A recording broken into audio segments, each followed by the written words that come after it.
ready for another lesson?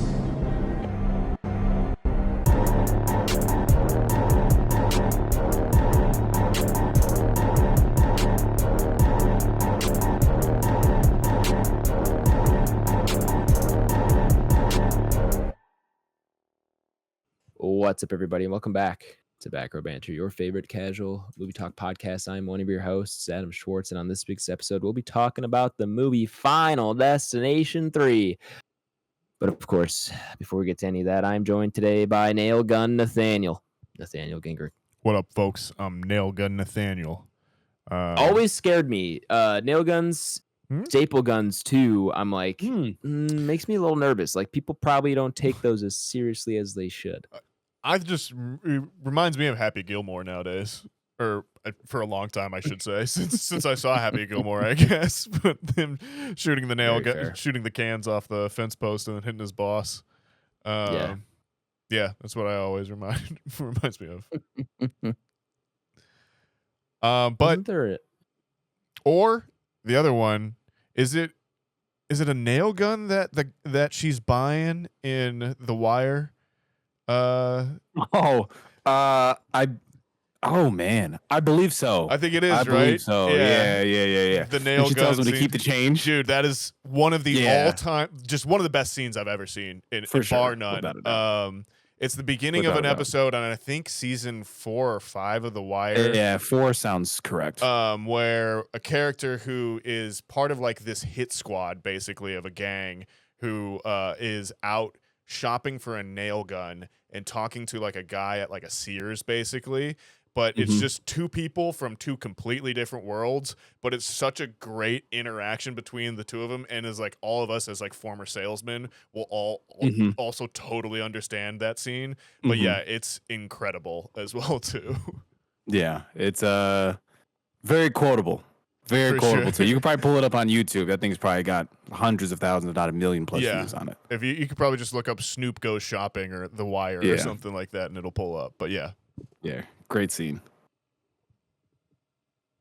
Also joining us today is Tanning Bed Ty, Tyler Vidalis.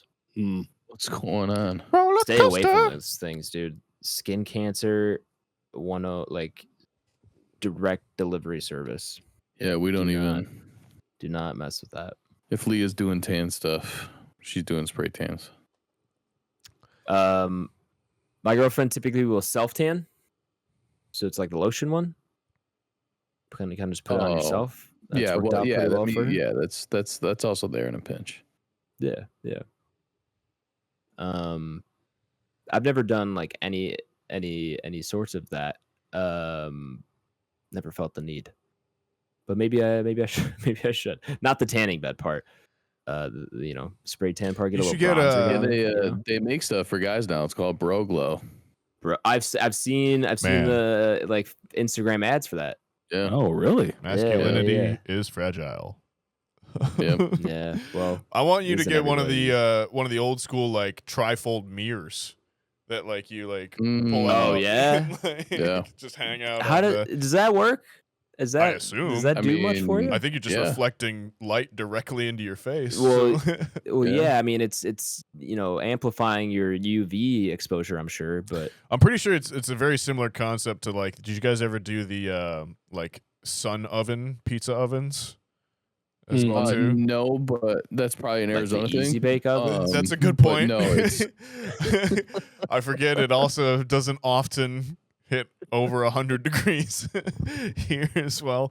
It was like a thing that like definitely everyone during the summer when you like went to either camp or something did at least once. Was you got like a pizza box, cut a hole in it, and then like put, I think it was saran wrap over it and lined the bottom with aluminum foil.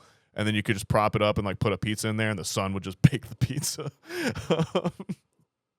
Get the pizza box out. We're fucking cooking again. Jethro. Is that what they sound like in Arizona? Yeah, I lost that accent actually pretty quickly. Weirdly enough, I forgot that Arizona is part of the Deep South. I was gonna say, that sounds like an Alabama accent. Deep Southwest.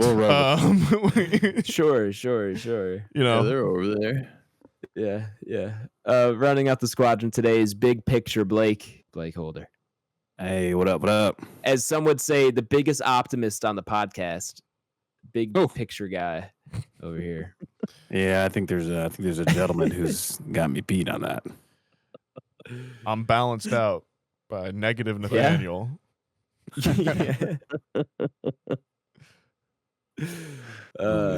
How you doing, Blake? How's it going? Good, man. Watching some playoff basketball. Yeah. Unpacking the place. Haley's been moving some stuff down week by week, so a lot of boxes in here right now. We're trying to do a little bit every evening, but it's just chaotic. You guys know how that is. Of course. Yep. Yeah. Unfortunately, it's not fun, man. It's never fun, and it never gets easier, and it sucks every time. For sure. That is the part I'm dreading the most, probably about moving out of here. Obviously, I think about especially yo. I'm putting this out there right now. Do not call me to help you move in the city. that's yeah. Moving the city is like a totally different ballpark. That's a sub 30-year-old game, man.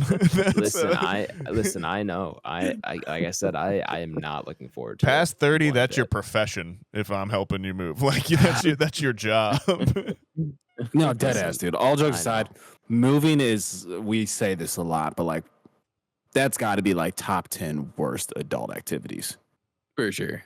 Like, I think about leaving my stuff every time, or just getting rid of it. Oh my god, yeah. Like I'd rather just get rid of shit, bro, and just fucking It's so I've actually been doing some spring cleaning of like stuff I have in storage, stuff I clean out my closet over the weekend. Like I am starting the process of just getting. Okay, I'm starting the process of just getting rid of stuff, so I know what I need when I move. And for sure, dude, you'll thank yourself for that. When you move and you only have to you can do everything in one trip, and you got 6 boxes. Yeah. Like I'll probably have a little bit more than that, but still, at least the fact that I don't have to like I forgot about this huge bin of shit that I've got that I like. What now? I gotta go through this. It's just like, all right, I've already gotten down to the essentials, and we can pack it up and leave what I need to leave in storage here, and move on. For sure, man. Adam, you know why I said that? What's something about a closet? I don't know. Cleaning it. I was going to ask if Adam got that you were cleaning out your closet, and so I said it like Eminem. Oh, I was going to say, now I got that. The Eminem cleaning out my closet. Yeah, I know that song. I know it. Oh man, what year do you think that song is? 01, 02, maybe. Is that LP2? Can't remember. It's one of the LPs, I think. I think it's the one with the blue or purple cover. Yeah, I'm thinking it's the second Marshall Mathers album. Yeah, so it's got to be probably like 04, 05-ish. Yeah, does that sound right? I don't know. Not as good with music as I am with movies. Oh no! So what are you good for? We're way off. We're way off. The second Marshall Mathers LP is 2013, so no way. No, that was a comeback that's gotta one. be, that's a post rehab. I was gonna say that's album. Well, no, recovery. It goes recovery, and then it goes 2013. Oh, that is Marshall recovery Mathers is probably like 2012 or something like that. No, that's 2010. So is it the Slim Shady LP? One of those early ones. Either that or what are they called? I've got the Marshall Mathers show. It's the Eminem show, 2002. Yeah, I said 02. I can see the album cover right now. Yeah, I just found it. It's him like on the ground, kind of gray and brownish. My bum is on your lips. My bum is on your lips. So is this the second part of that? It's like now you think it's okay to give it to little kids. Give you a little kiss. Yeah. Or yeah, there you go. Give it to little kids. That's so good. May 2002. I think I had this on CD. Well, I have an older brother. And they don't even know I'm pretty what sure clitoris is. We had this on CD. I'm like 99% sure. Oh, yeah. I think that was... If I didn't have it on CD, it was one that my friends had on CD, and we passed it around and ripped it. Like, or that was when you could still burn CDs. Right. Good old days. Pretty sure. Anyway, fellas, we're not here to talk about Marshall Mathers. Although I wouldn't be mad if we were. 8 Mile? Put it on the short list. We are here. I've never seen it. Oh, man. What? Yeah, that's never one. seen that movie? I know, and I'm actually like a Wow. decently big Eminem fan. I've never seen that movie. Really? So that is one that's like very unfortunate. I Doesn't get my saw reference right away. Scary I'm a Movie big Eminem. 3 You're crazy. before I saw hey that. now, hey, cool it. All right. Listen, for someone my age, I could sing more Eminem than most people that I know that are under 25. So relax. All right, relax. Congrats. Thanks. Thank you. Anyway, Final Destination 3. Nathaniel, if the listener here is new here, maybe they've just forgotten. Can you give them a rundown of how our review segment works? Hey folks, if you're new, if perhaps you've just forgotten the way the review segment works here on Back Row Banter, let me give you a rundown about it. It's split into 2 sections. There's the non-spoiler section, and then there's the spoiler section. It's pretty self-explanatory there. In the non-spoiler section, we'll go over who wrote it, who directed it, who's in it, all the stuff on the IMDb page, including the IMDb summary, and then we'll go around and decide if we would recommend it. It's got to be a yes or no. There is no nuance on the internet. From then on, if there's any big spoilers, we'll have waiting for you beyond the spoiler time. You know, you can check it out then. I'll play a spoiler noise. We'll have it marked down in the show notes. If you don't want to have anything spoiled for you, you can avoid that section, but come back and see where we rank it up on our list of, where we rank it up on our Entropy list, which is our big list of everything we've watched on the podcast, ranked. Adam, tell me about Final Destination 3. I would love to. This is a new movie. No, it's Just not. kidding. It's like 2006, rated R, with a runtime of 1 hour and 33 minutes and an IMDb rating of 5.8 out of 10. Huge. Directed by Mr. James Wong, friend of the pod. Name some people might be familiar with. Famous for directing probably one of the lowest rated movies of all time, Dragon Ball Evolution. The live action Dragon Ball Z movie from like 2000 and I think like 7 or 8. You know, Probably one of my favorite movies. I was like, I've seen that with I have vivid memories of watching that with my cousin in like middle school and shit. It's the Super Mario Bros. Movie live action, Yeah, and then bro. it's like Dragon that, Ball. Jen, hey man, he cooked here. All right, relax. Cool, my man James. But no, he did some American Horror Story, which I know you guys. Yeah, that was some big people for a here are while. fans of. Or sorry, he produced. His directing credits are a little bit off here. Anyway, written by Glenn Morgan and also James Wong, and characters by Jeffrey Reddick. Cast includes Mary Elizabeth Winstead. Is this her first movie on the Entropy list? We haven't done Cloverfield Lane, and we haven't done Scott Pilgrim on the Entropy list. Yeah, I know Scott Pilgrim's been on the short list for years at this point. It might be. This might be. Yeah. Which is a shame. Yeah, she's great. Yeah. It's terrible on us. She's great.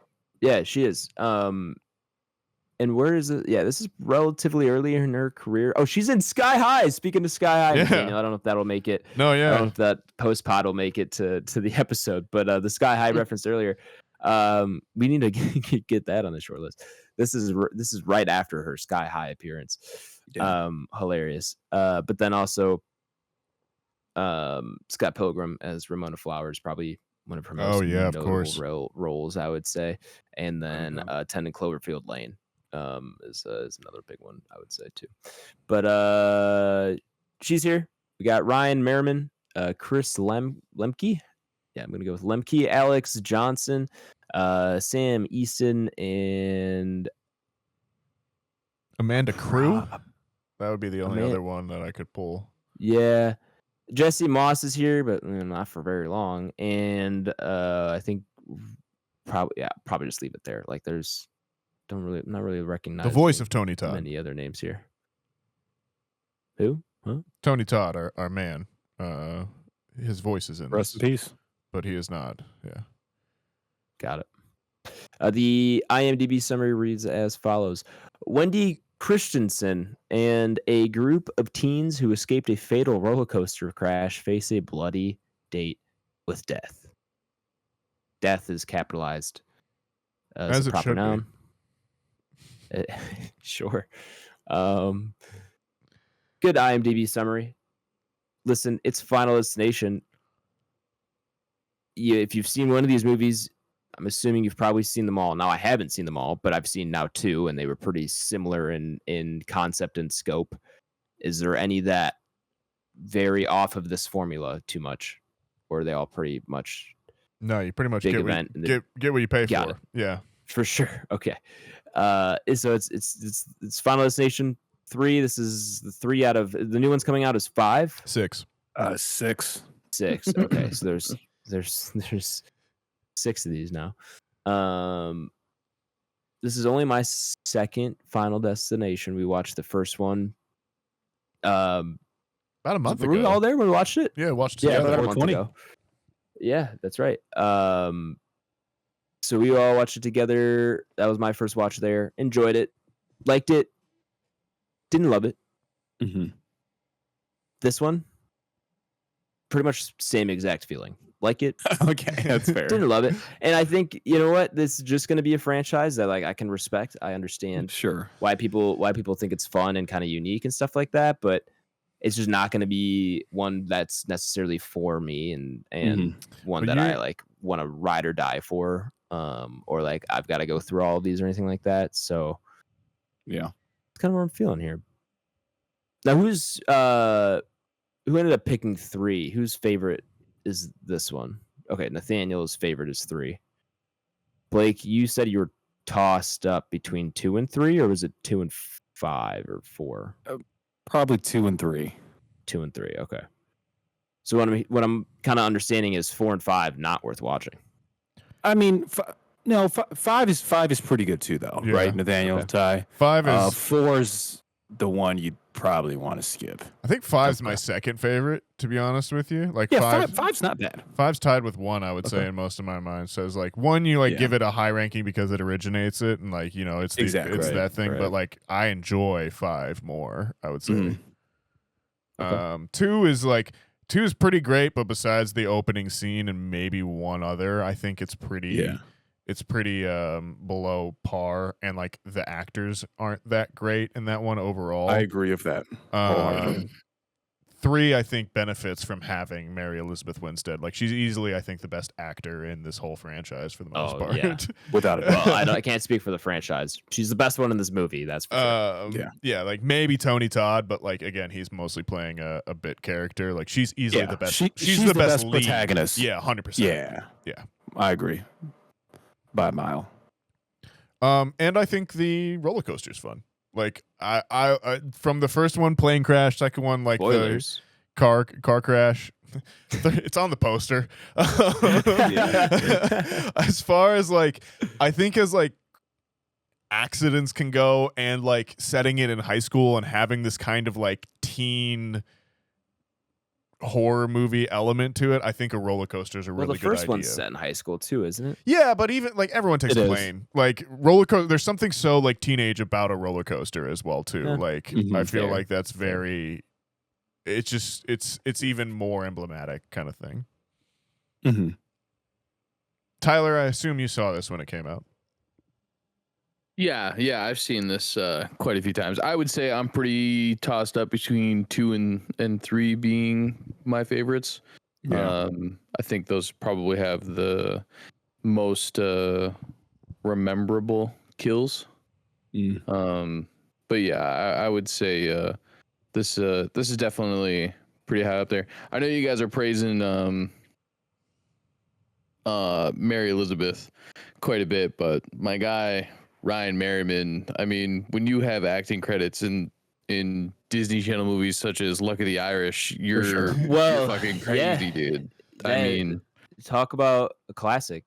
And to jump in here as well, he is also in Halloween Resurrection, which stars Busta Rhymes boxing Michael Myers. So he is in that movie as well. For those of you who forget, so Man. yeah, he's got some acting credits for sure. Hey, guy he's carries. still working. I was gonna say maybe he's the right level of fame that we should all aspire. Yeah, quietly. For sure. Maybe Ryan Merriman's got to figure it out, man. Oh my god, he is in Halloween Resurrection. Hilarious.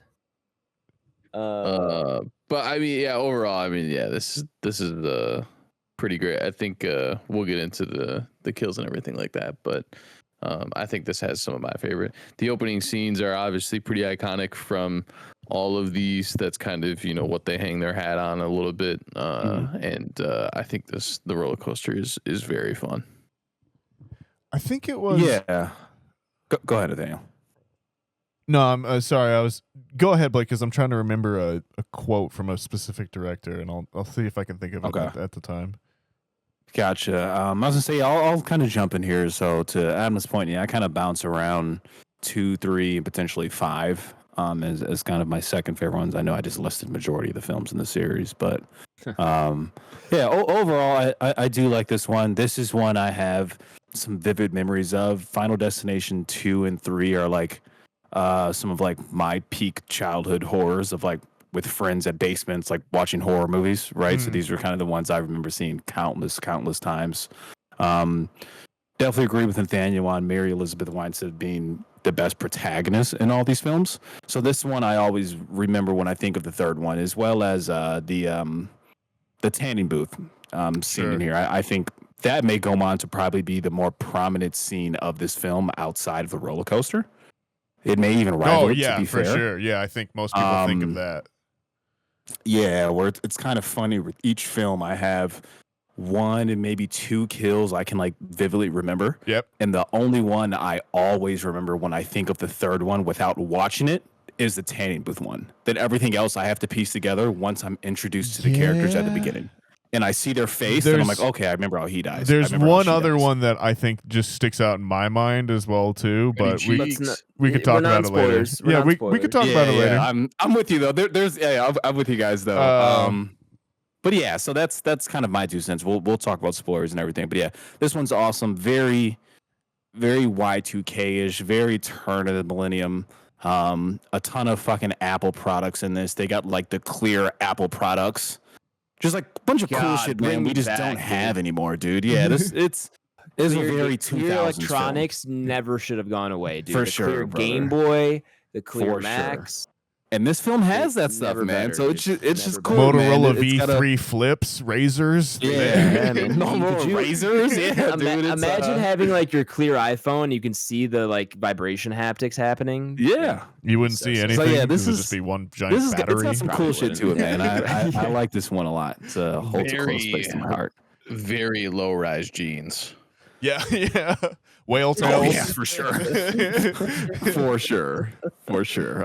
As well as to the point earlier, we'll chat about it in spoilers though. It was just probably the most interesting film in the series once you go in with the knowledge and you kind of soak up the plot that like these people are in high school. There's some very interesting and provocative scenes. And the more you watch it, the older you get, you're just kind of like, oh, that's weird as fuck. Times have changed. You know? Yeah, man. It's a 2000s horror movie, so I'll it is say what it is. the actors probably not in high school. Oh, no, of course not. But it's still like, I don't know, man. It's still, it's odd. Girls It's in odd. high school and their titties are showing on. It's just kind of like, it's a little fucking weird, man. But we understand she's not 18. You know what I mean? Yeah, but it is. Yeah, no, it is funny, weird. dude. It's a little weird when you think about it like that. For sure. But yeah. But yeah, I'm just rambling. Go ahead, Nathaniel. This is one of your favorite Final Destinations. Did you want to share thoughts? Or? Oh, I mean, yeah. I was thinking of the quote earlier, but I think it was like a Wes Craven and like talking to a John Carpenter or something at some point. But at some point they had a conversation, and one of them said to the other, like, if you can scare an audience at the beginning of the movie and hit them really hard, you won't have to hit them as hard again until the very end of the movie. And I feel like Final Destination more or less like makes its bones off of that whole concept, right? You're gonna get a crazy opening scene pretty much, and then it's gonna go off of that, and everything builds off of that basically as well too. But yeah, I mean, This one for me, I think because I was just starting high school when this one came out as well too, like it's very much it just right in that vein for me overall. This was definitely one of the ones that like I'm pretty sure we like snuck in to the theater to see this one because in my mind, genuinely, I thought this movie was PG-13. Like I for some reason you could have saying that when we were at Ty's place for 420. Yeah, I thought the third one like goes PG-13 for some reason. So we must have snuck in or something. Or I must have told my parents it was maybe. I don't know. But like so this one's just right in that vein for me. I think it's fun. Maybe it's like all the nostalgia goggles, but like watching this, I had an absolute blast. I felt like as soon as I started it, I was like, oh man, I remember this one. This is great. And like they don't make them like this anymore. And like it's just so of its time. Even to like kind of those weird moments of like to what Blake was talking about earlier as well. We're just like, wow, I don't know if we could get away with that in 2025, but who knows? Like, and like, I guess we'll find out this weekend. Even some but like even I will forever love the Final Destination franchise, and I feel like maybe the Final Destination franchise does have this like millennial synergy in it too, where it has this kind of mean-spirited streak in it towards its characters, where it's like, no, they're assholes and fuck them, and like that you do want to see them die in interesting ways a little bit because they're irredeemable, and like that's just part of it. And I feel like we're all a little jaded, and it appeals to that in all of us in some ways. So I will always go to bat for Final Destination. I'm a recommend. Tyler, Adam, final thoughts before spoilers? No, I'm a recommend.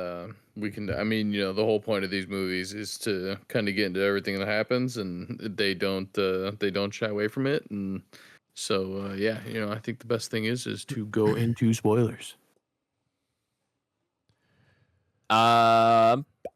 Probably recommend. Like, I like this enough where I thought it was. Did you like fun. it more than the first one? Good question. Maybe. I don't know. They're like almost dead even for me. If really? I'm being honest. Like I really enjoyed both of them. I think like maybe the directing's a little bit better in the first one, but the acting and kind of like the kind of like the I feel like the tone is definitely stronger and more established by the third one at this point. Right. Exactly. Yeah. So, I enjoyed both of them, but they're pretty dead even for me. In terms of overall enjoyment. Like I think on Letterboxd even I gave both of them 3 out of 5 stars, like right there. So yeah. I think we're good to go ahead and head into spoilers. So if you have not seen FD3 and do not want it spoiled for you, go ahead, check the episode description. I'll have the timestamp. You could jump to the end of spoilers where we rank the movie up upon our entry list. Spoiler time. Nathaniel, what you got? Spoilers. End of the line. I did a spoiler monster voice.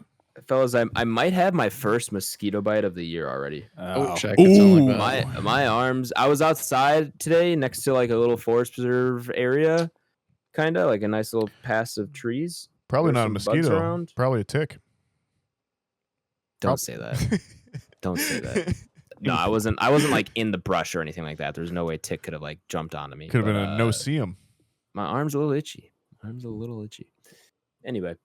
Yeah, fellas. So this is although this being one of my favorites, this is one that always gets me when I have to rethink about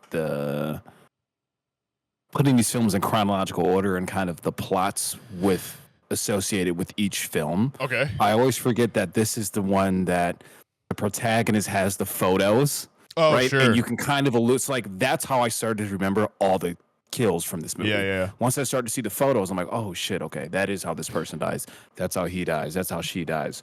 Where before, the one I could always think of was just the tanning booth, but that's because unfortunately, me being a child at that time, like my introduction to boobs, as we said before, that one time on podcast, were Final Destination 2 and Final Destination 3. Were like my introduction to boobs as a kid.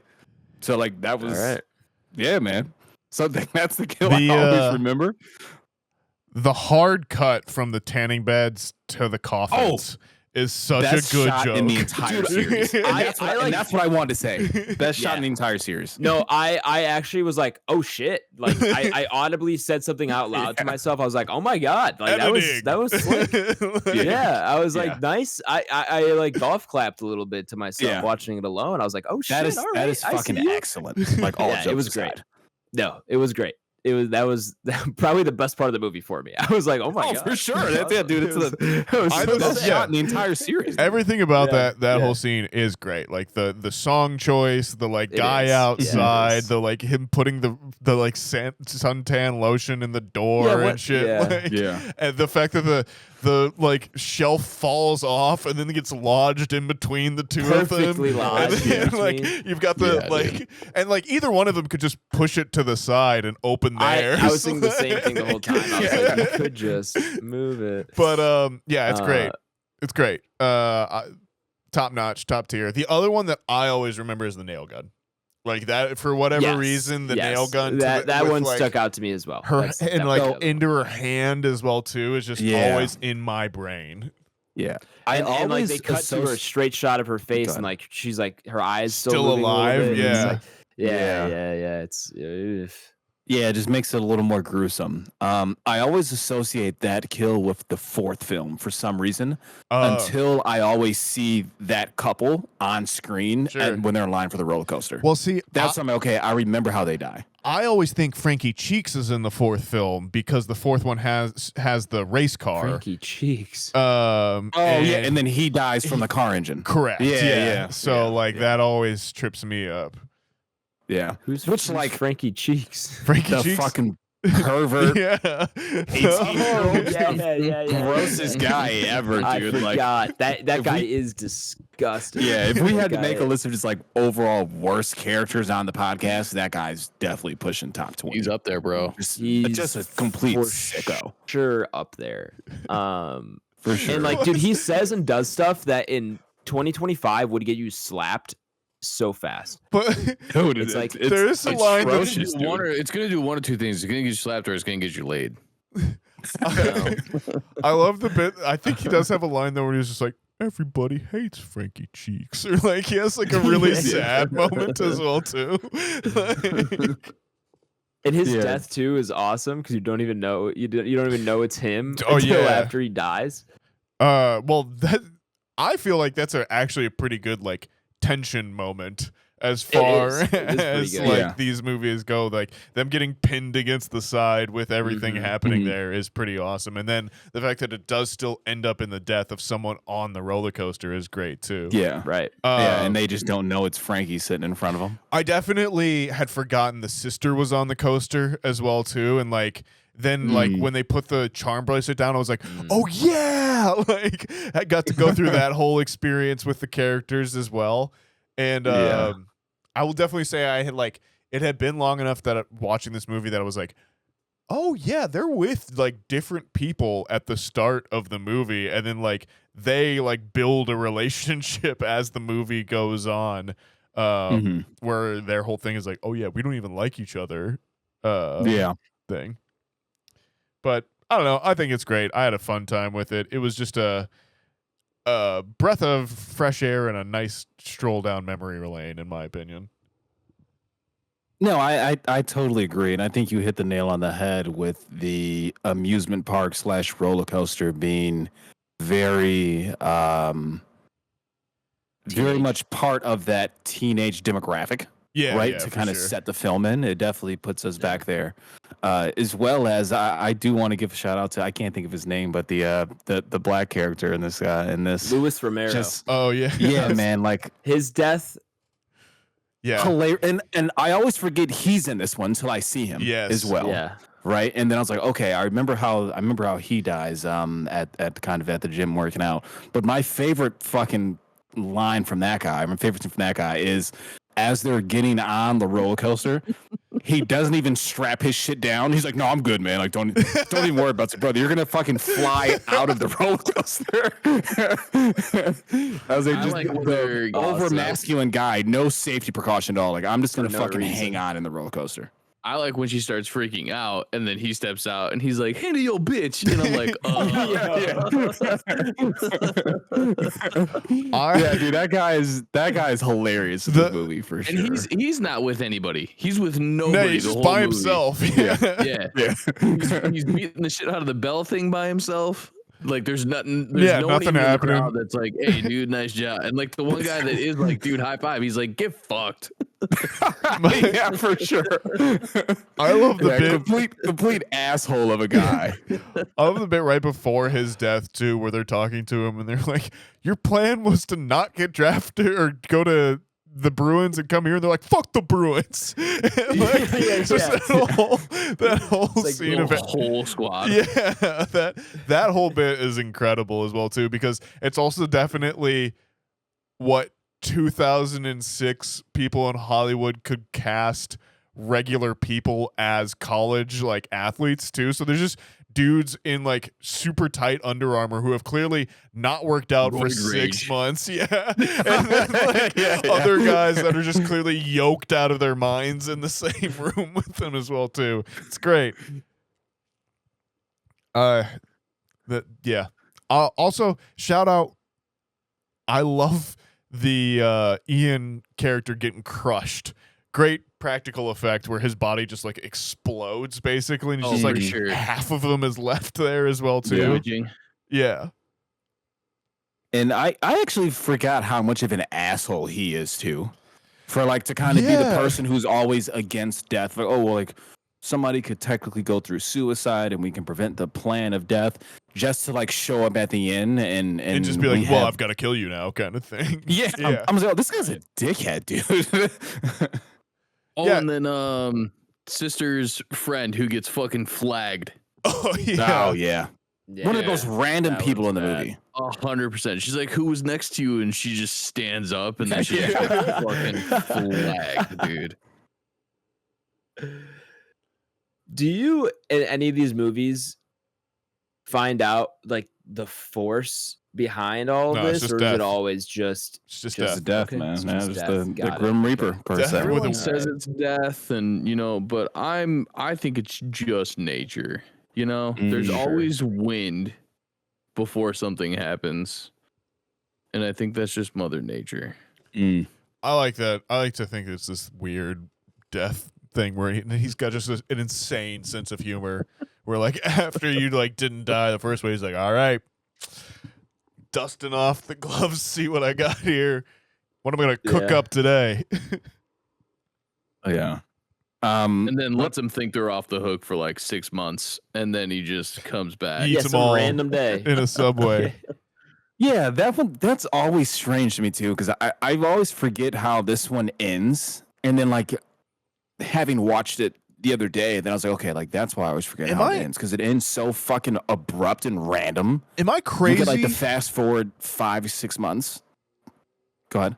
Is there one that ends with like the character like it turning into like X-ray mode, and the character's getting like taken out by something? Like I thought it was this one, but maybe I'm thinking of a different movie. But like, yeah, I don't know. I thought maybe like the fourth one, like at the very end, like before the characters like something comes flying through a window and like crushes them or something, but like it turns into like X-rays, and then like you see the characters get like mangled or something. But I don't know, man. No, I'm not sure. All right, never mind. But I genuinely thought it was this movie until like, to your point, until like the end, and I was like, oh yeah, that is how this one ends as well too.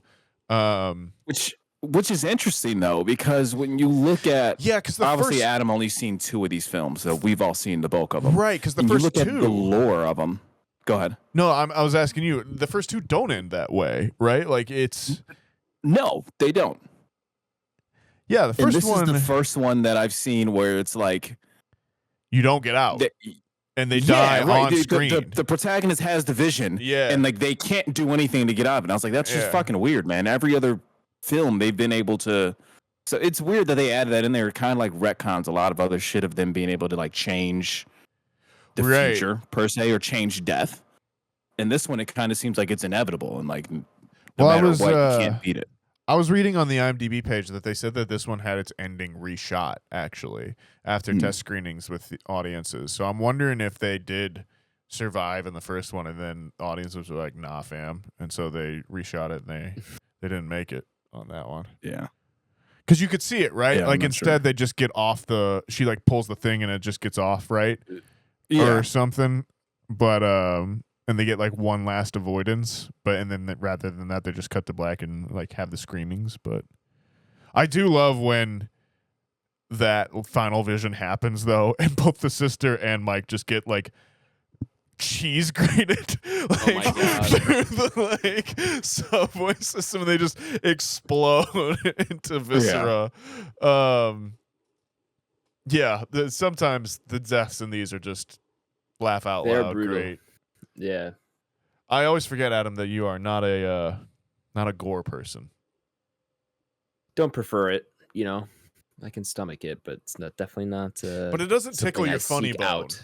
Like when you No. have it. It's Not at never, all. it never goes into slapstick the way that it does for me. These kind of do, because especially partially because the effects are aged at this point. Sure. So it's like the effects in like this movie, especially, I was just like, all right, I do kind of understand the slapstick kind of, there's craziness of it all in this one. There's a big difference from Final Destination 1. Best friend gets hung in the shower and his eyes like burst and the blood vessels go red in his the corneas or whatever. And Yeah. hard cut from Love Roller Coaster burning tanning bed to coffins as a joke. And that's where I think, like, when I talk about they finally like nail the tone in this one, that's a lot of what I'm talking about, where like consistently doesn't take itself too seriously. Yeah, consistently through this movie, it's got that same kind of, I think, like wink of like, we're gonna fuck with you, but it's gonna be pretty funny as well too, where the first one and the second one are still trying for that deep scare as well too. Yeah. There are also like a set of cops in this movie that are shown like 3 times but do nothing. Just kind of like they go to the police station one time and they kind of are like, something weird is going on here, but then nothing ever happens with them. Whereas in like the first one, that's like kind of a bigger plot line. But obviously you don't want every movie to just be it is kind of the thing of the the series. At a certain point you're just like, all right, the cops don't care. Yeah, they don't care. Yeah. It's the same thing as the Sinister franchise. Why has no one ever investigated the Sinister house? Don't worry about it. Yeah. So I mean, with this, Adam, I know you said this in the first one. The two you've seen are the most are comparable. You said 3 out of 5 or both of them. Do you have a favorite kill from the 2 Final Destination movies you've seen, or just give me your top 2? It doesn't have to be one from each movie. Just give me your top 2. Probably the tanning beds. Sure. Was like the one that stuck out the most for me. Yeah, that's an all-time classic in the series. And also probably the nail guns. Both those like definitely stick out in my mind. Okay. A little so bit you're more. going both from Final Destination 3. Yeah, a little bit more than the first one. Yeah, I mean the first one, kind of as Nathaniel said, it's not that they're like dry or anything like that. They're just not as out there and kind of memorable. And part of it, it's probably recency on in terms of that. But the other part too is just like the cut for the coffins is very memorable. And just like the buildup of the tanning beds is just hilarious. So yeah, I don't know. Probably both. I would probably say those 2 if I had to pick. Do you guys have favorites from either of these? I mean, we already kind of said our favorites, or at least the standouts from 3, and obviously we're not reviewing 1 here and don't have to necessarily reference that too much, but I don't know. I mean, I think I actually do kind of get a kick out of the car engine one, where once I saw them pull up to the drive-thru, I was like, oh, I remember this. Yeah. Right? And then that's a pretty cool kill, and you kind of even got the last nudge at the end. Yeah. As the engine blade turns and his head falls off. Yeah. So that's probably mine. Ty, Nathaniel. I mean, tanning bed is iconic. That's just it is. Yeah, for sure. I will also go Lewis, the weightlifting one as well too. Again, played for laughs. That one also sticks out. Played for laughs somewhat as well too, but it's also that by this point in the series, we're also playing with audiences' expectations as well too within the Rube Goldberg devices. So you have like some like kind of gags that are set up that aren't paid off, and like there's a couple of red herrings and that kind of thing. And yeah, I think that one's just a great little sequence as well too. So I'd shout out that one as well. Nice, solid. Ty? Yeah, I mean, we could talk about all of them. They're all pretty great. I would say one of the bigger things that sticks out is all the deaths that do happen on the roller coaster I was the just gonna first time say, around. Yeah. I mean, you got people like the like just falling because of gravity because they can't hold on. That's always my worst fear, personally. Is that like I'll be the hydraulics give out and like the fucking thing just pops up like that. Yeah. And then he what is it? Is his name first name Danny? I forgot. The guy with her. Yeah. Kevin. Her initial boyfriend? Oh no, or the other no. Yeah, and then Kevin, like they rock it backwards and he gets fucking cut in half by that bar that's sticking out. Yeah. So yeah, I would say that's kind of one of the most ones because you're just everyone's so caught up in the film deaths, you know, that it just because it technically didn't happen, but it's so cool that they had it on screen. So yeah, that's a great point. Yeah, there's something about that like thing where like they're upside down, the thing drops, and then like the seat drops down and they kind of drop out and swing underneath and are like holding on there kind of thing. Like it's still like it gets me in that feeling in my stomach that you get when you're like in that weird, like you're up too high for some reason. It triggers that for me. Love it. Agreed. Ready to rank it, fellas? I think so. Yeah, really quick before we get out of here, though, I was like, another thing that's one of my favorite things of this film, along with the photographs kind of do love the photographs alluding or foreshadowing to the deaths, is just the actual casting of this, where you got our homie, what's his name, the guy Louis Romero, and one of it's either Ashley or Ashlyn, I can't think of who's who, but both of them are in like the Wrong Turn series. I think they're both in the second Wrong Turn. Damn. Okay. If anyone has seen those. Yeah.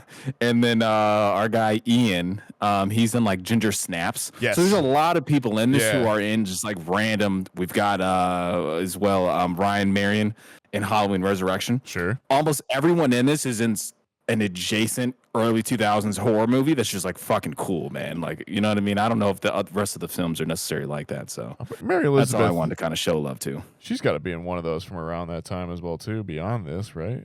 Or was this the first one? Ooh, for horror? I don't know, dude. The Ring 2. I know she's in The Thing off the top of my head, but The Thing is later. 2005, she's in The Ring 2. There you go. Ew. I don't even think I've seen that. No, I can't say that I have either. Yeah, that's gross. But Black Christmas. Yeah, all right. Oh, okay. What is that, like 06, 07? Yeah, it's like right that? After this, actually. Same year, 06. I guess I didn't think she was in that. I remember seeing that as well growing up. A big middle school sleepover movie. She's also in Death Proof. Huh. And The Thing, yeah. I saw The Thing. I didn't know she was in Black Christmas. I'm going to have to rewatch that. So there you go. Cool. All right, let's do it. All right. Welcome back, listeners who skipped over the spoiler segment of the podcast. We're going to go ahead and throw up Final Destination 3 up upon our Entropy list. For those of you who do not know, the Entropy list is Back Row Banter's official list of all the movies we have reviewed, regardless of genre, regardless of anything else, all on one fantastic list. It's essentially how we rate our movies rather than do it out of 5 stars, out of 10, whatever it is. We throw up all the movies we review on a list and see how they compare to one another. If you want to reference the Entropy list for yourself, you can do so by checking the episode description where it is linked to my Letterboxd.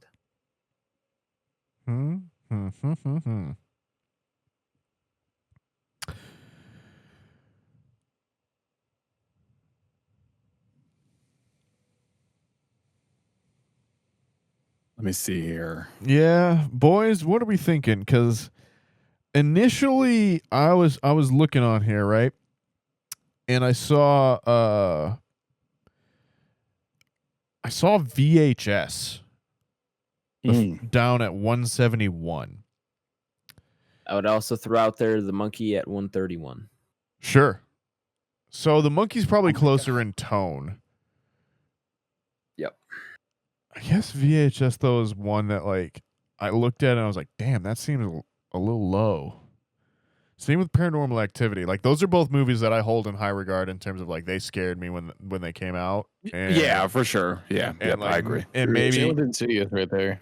And like maybe they like did 20 years later they're not as like hitting as hard, but like those are definitely still movies back in my mind where like I remember where I was when I saw them and they scared the fuck out of me. This one not so much. Even I feel like when it came out, like it was still there was that element of like we are in high school. This is part fun too, right?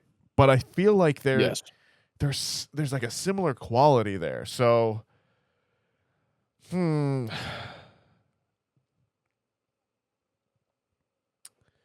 I think I'll split the difference. I think I'll go at 172. I'll go Insidious and VHS above, but then this will be below VHS and it'll be above Paranormal Activity. So it'll be at 172. Okay. That's that's fair. And I think I'm kind of in the same ballpark, but however, I was scrolling to see where the monkey was and seeing that at 131 and I was like, "Ooh. I think I like this more than the monkey." Oh, right? I like the monkey and more. I think I have that stance because as I was leading to earlier, this is probably one of, if not my favorite in the Final Destination series. I'm with you. With a lot of that foreshadowing, right? And Mary Elizabeth Winstead carrying this. So it's like, oh man, I don't know. That's tough. But then I think of to your point, Insidious at 165, VHS 171, Paranormal Activity 172. Even like Scream really 6 and Scream 5 are right around there as well too. Yeah, for sure. And then even Pearl, right? Like Pearl's awesome. I like Pearl way more than I like this film. So I think I'm gonna have to go somewhere in the middle between that 131 to 170-ish range, which is a huge gap.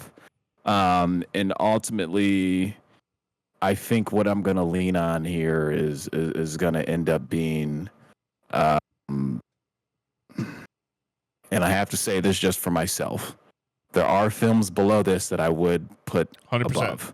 Right. Yep. So it just feels weird saying as we say every week. yeah. But sometimes you just got to say it aloud. But I think where I would probably have to draw the real cap is No Time to Die. Right. So I think I'm going to go 157. So I'm going to go above Last Breath, above Black Widow, and below Underwater and No Time to Die. All right. No Time to Die with another freaky opening scene. I think about that scene a lot. What is the opening scene? It's that one where they're like out in the... I'm asking that as I just put it above this film. That's no, but sad. they're like out in the snow, and then like Rami Malek shows up in that mask. Oh, yeah, with Leah Sado. Yeah. Isn't she like in the house or some shit? Yeah, it's when she's a kid or something. Yeah. I totally forgot that's how that opens. Yep, I'm with you. That is freaky as hell. Like he's... yeah. I'm with you now. Great memory. It's like a Longlegs style opening on that one. Yeah, it is. Doesn't he have a mask on yeah, too? Exactly. Yeah. Yeah, no, it is freaky. All right. Probably gonna disappoint some folks here. Uh-oh. Adam's nuking this bitch. I'm not nuking it, but it's not super high. 194 below Quiet Place Part 2 above The Flash. Where's Bodies? below that. Or above that, sorry. But 184, bodies. I like bodies more. You put this above The Flash? Don't you like the Flash movie? Or is that I do, but I felt like that would offend you guys too much. So I just No, felt it's like I not put it me. at 4. I was like, I think it is Adam, but I was okay. the other. I was It the is- other it one is that me. I was mild on the Flash because we had I like Andy Muschietti and I Oh, like Mary Belvedere as well too. Yes. That movie's not that bad, but I'll put this above just to not Terrible. piss you guys off. But I think A Quiet Place Part 2 has gotten a bit of a bad rap. I think that movie's not as bad as it is. I on mean- Entropy. And also Forgetting Sarah Marshall being that Did low we too do is day one also- for the podcast, or did I see that? On No, my we own? haven't, and I do not like that movie at all. That might have been a bit of sizzle because I know for sure we saw it. I don't know if we reviewed It's it. I'm pretty sure it's not on pod. I didn't know. Yeah, I don't didn't know care you for didn't it. like that one. Lupita Nyong'o on that is awesome though, for sure. I think that was my favorite Quiet Place ones out of those. It has to be a bit of sizzle. I remember us having this conversation. Okay, yeah, I feel like It's we did not on talk the about list, this at but some I point know as we well definitely too. had this conversation. So That's tough, Nathaniel. Yeah, I like that Yeah, one a I lot. would say number 1 is obviously the strongest. I agree Alright. with Ty. Tyler, and then, where are you and putting then this? day 1 and then 2. I am going to be at 174, below Straight Outta Compton, above Last Voyage of Demeter. Yeah, that's fair. Paranormal Activity and VHS play pretty strong into that decision. It is, like we say, there are movies that I would put above and below. Like, I think this is significantly stronger than Scream 5, Black Widow. I might even take this over Us. Ooh. But Pitch Black's got some nostalgia in there, and then obviously Trick or Treat would be a hard gatekeeper for this, especially with them being in somewhat of the same genre. So yeah, I'm gonna be at 174. Cool.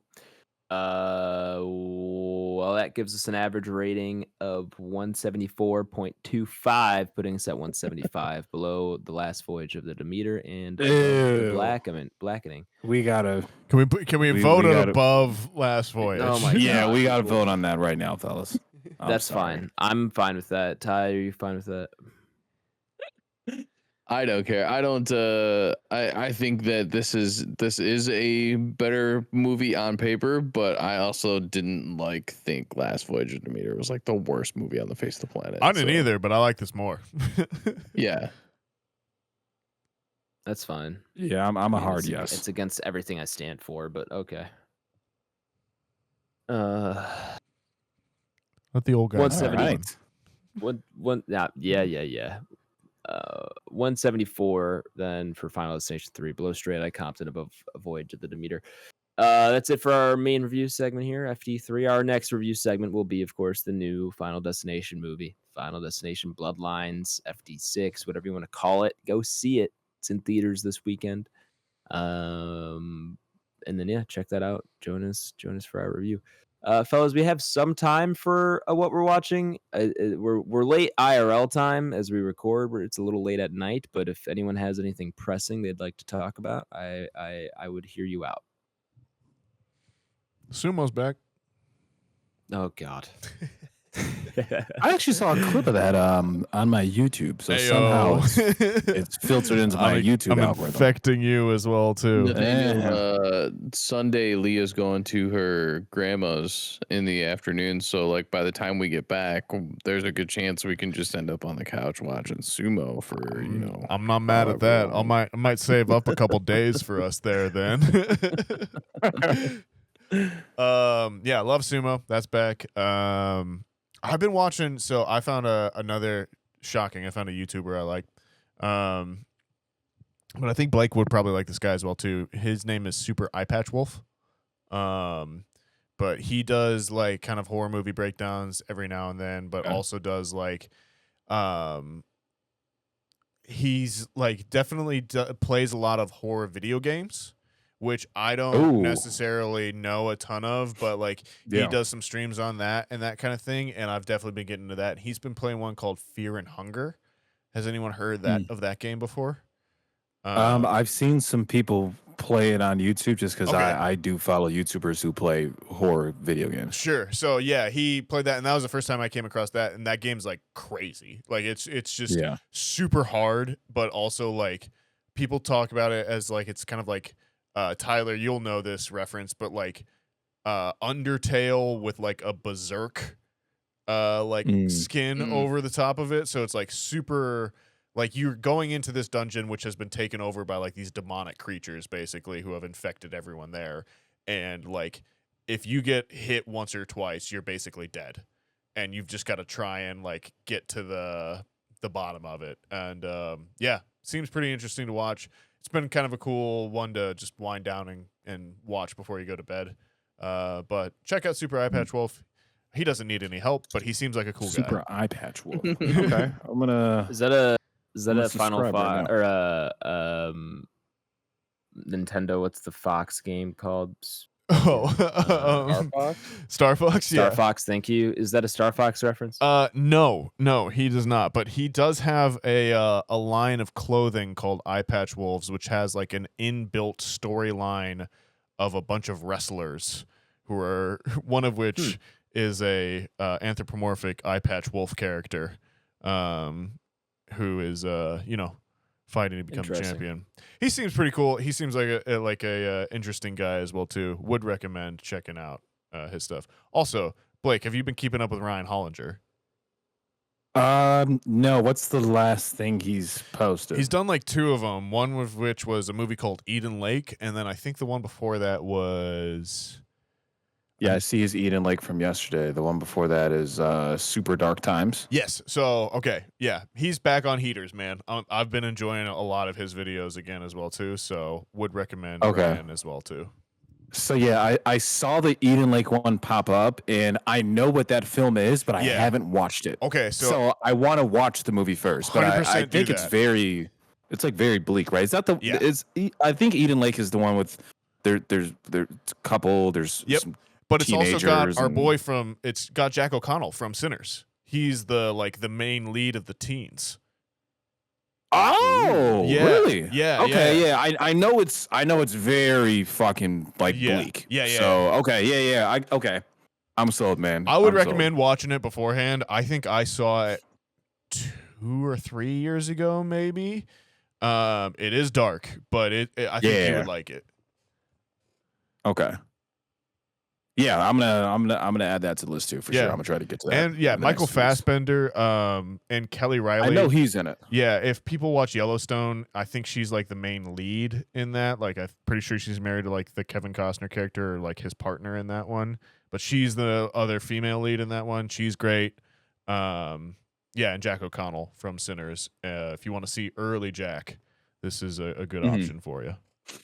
Now, have you seen Super Dark Times? The film he did before that was another one that always popped up on my feed. I watched his video on it in which he does go into spoilers, but like I feel like I could still watch that movie and like be okay with it after as well too. But I think he's put out a couple good ones recently as well too. I gotcha. But that's it for me. I'll hand it over to Blake. I haven't been watching a ton. A lot of playoff basketball. As kind of me and Adam and talking about. Me and him are kind of texting back and forth during some of these games as well.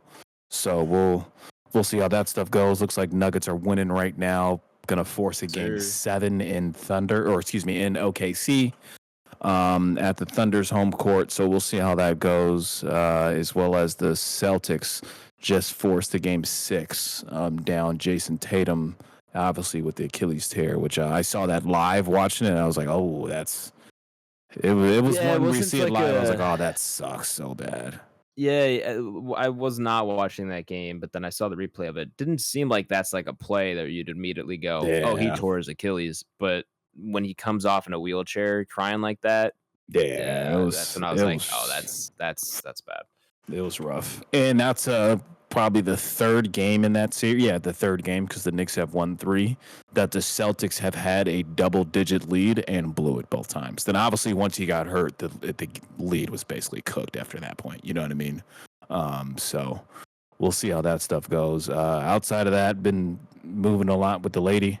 So she's moved some stuff down here, a lot of boxes in here, a lot of setting some stuff up. So really, that's kind of been taking up my time. So I haven't gotten to much. Right now, my going to bed show is Everybody Hates Chris, which I've seen numerous times, but still fucking hilarious on every I've watch. seen a handful of those.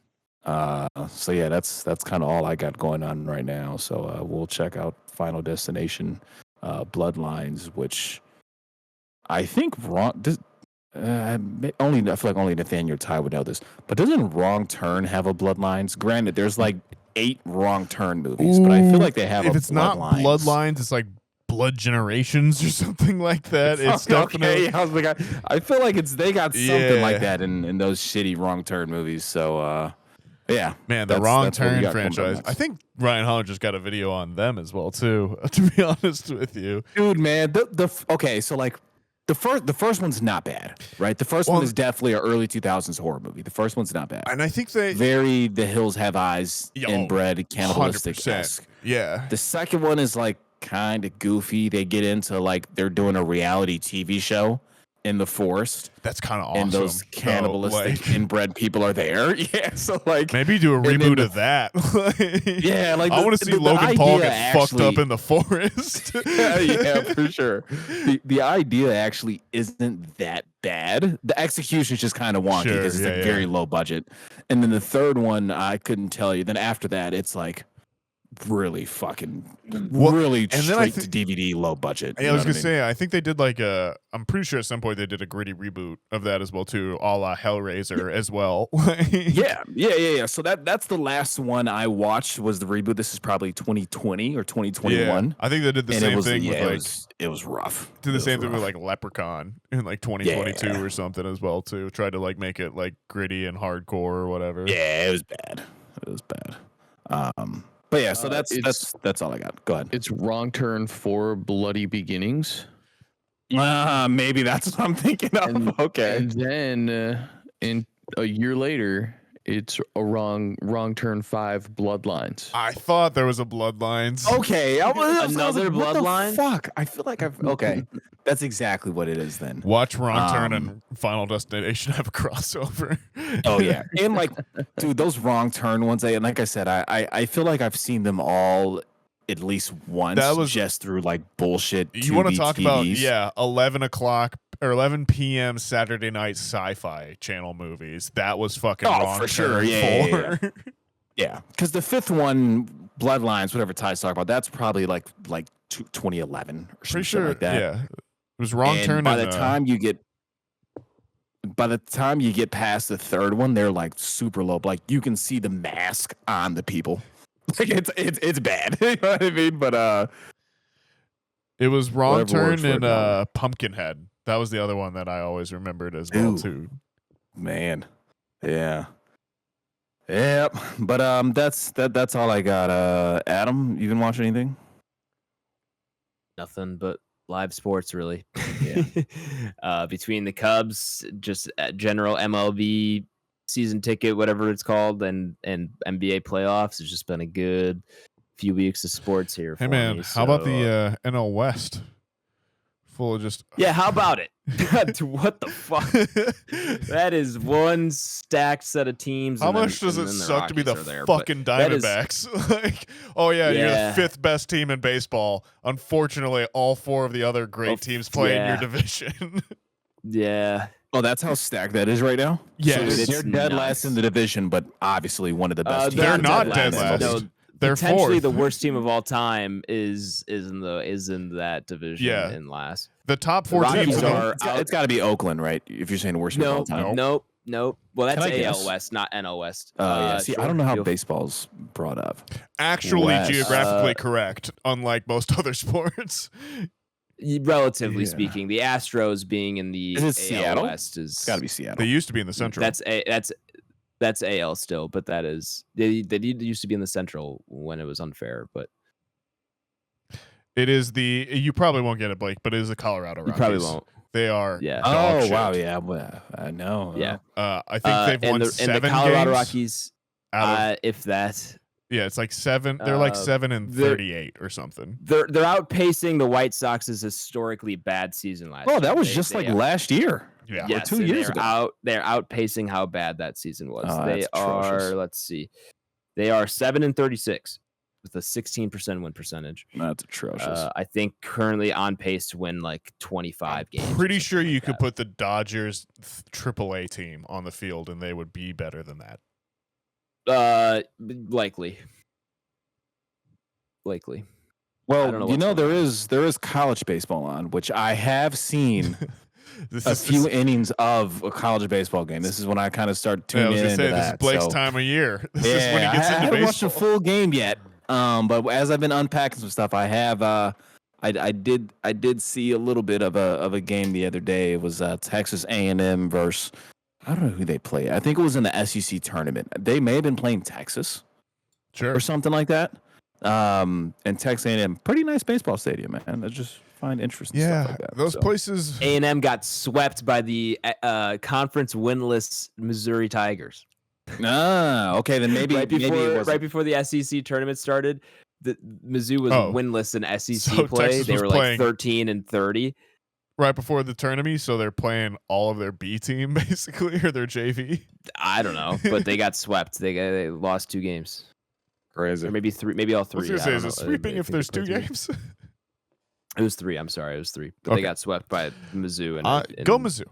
Yeah, Go get him, Mizzou. MIZ, I believe in you. Go Midwest team. Play one of those teams where they can play year round. Go beat them up. Cool. Yeah, let's get on out of here. Has Ty gone yet? Oh, I'm sorry. I have not, but I'll just do one. Oh, It's we finished go ahead. Take your time. the pit. The Pit. Dude, did you like it? Yeah, we had a good time with it for sure. Are you in for season 2? Yeah, I think we're pretty bought in. We definitely watched it pretty quickly, and so who's your guy, or who's your girl favorite? Yeah. I can't remember her name. Well, there's 2. There's the there's so many people. I know. Yeah, there's a lot, but we can figure it out. I got you. Just describe them. Yeah. Well, it's the everyone's favorite segment of the podcast. Name characters from a TV show. The one kid who gets like 8 pairs of scrubs. Dr. Whitaker. Yeah, Whitaker. Yeah. Great. Our boy from Nebraska. Yep. And then the chick who's got the sister. Dr. King.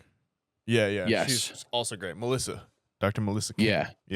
Yeah, those are probably my 2 favorite students, which is what I kind of focused on most of the time, I guess. But I love his. and then I love Dr. Robbie too. And I was gonna say I love Dr. Robbie's buddy, the guy that's at the start of the season, and then he comes in once the big thing starts kicking off, and he's like the Langdon or the older guy, the guy who's also the guy who's got his backpack. He was like old school military triage.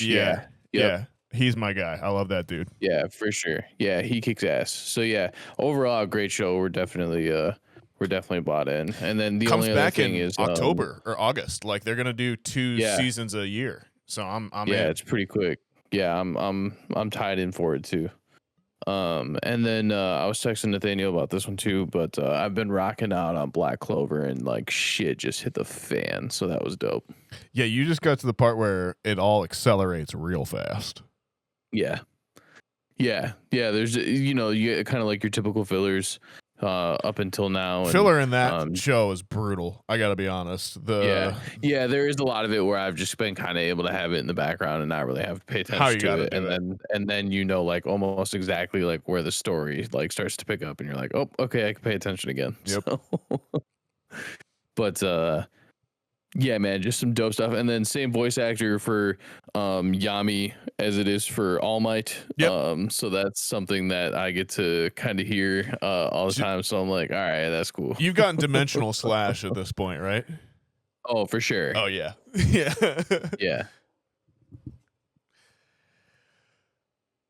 But yeah, it's been great.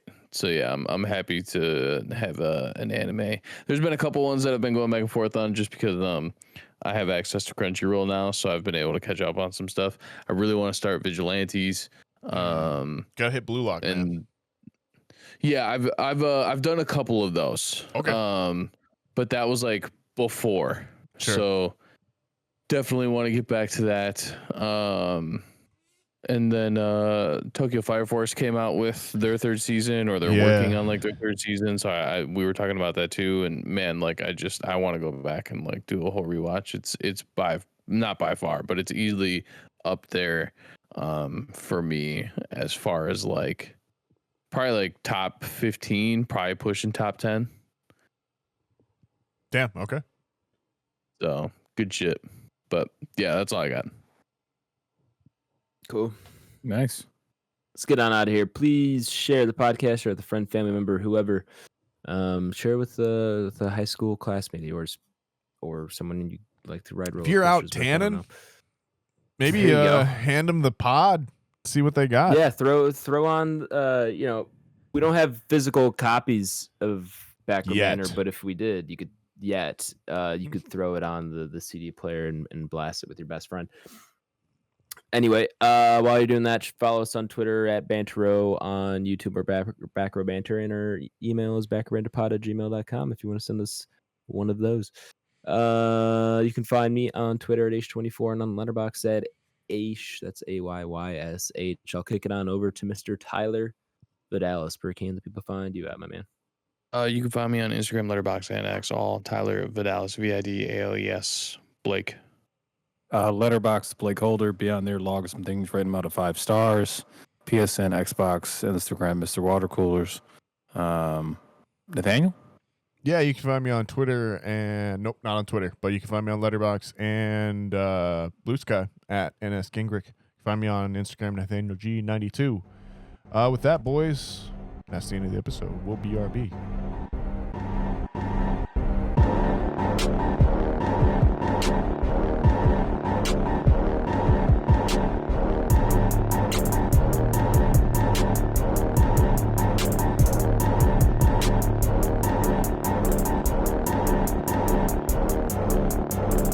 America.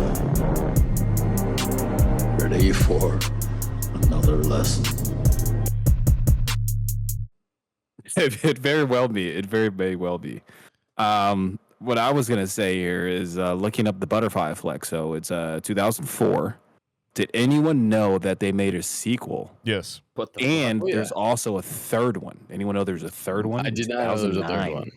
Oh, man. Oh, Butterfly 9? Effect 3 It sounds like- Revelations. Oh, yeah, that's definitely like a kid. That's a kid Nice. Dude. from Why is it a revelation? main character's kid from the first one. Or back then, it might be like his younger cousin or something I like guess you have that. to watch it to find out. Definitely in high school. God, why is like the third movie in trilogies? Why is that Revelations? Yeah, right. That's I had to add Why is in that there. a? Why is Because that a thing? Revelations is the last book in the Bible, and trilogies often end it. I didn't know it was Stupid the last ass. book in the No. Bible. Yeah. Oh, my bad. No, I literally just pulled that Yeah. out of my ass. Revelations is tell me. Revelations Oh, is the last book. It is the last book in the Bible, but I don't know That if that's actually what. sounded disagree, so I was promising. 100% Nathaniel, yeah, I was gonna just ride I was with just it. gonna Like, yeah, ride with it for sure. this guy I'm knows not what the gonna fuck he's challenge talking that. about. I was like, yeah, no, that would make sense. Revelations, sure. Blake's full on just like, this is why we have a guy in the group with a master's degree. Oh, dead ass, man. Yeah. These are the facts that we rely on. Yeah. If Nathaniel says it, it's law. Nathaniel's like, yeah, I fucking made that up. No, well, Revelations is the last book in the Bible. I don't know if that's why the trilogies are often the third one's Revelations. Nathaniel might have just had a revelation. Maybe. Is there a paper in here? If I write one and if it gets published, I'll thank all of the Back Row boys. Don't worry.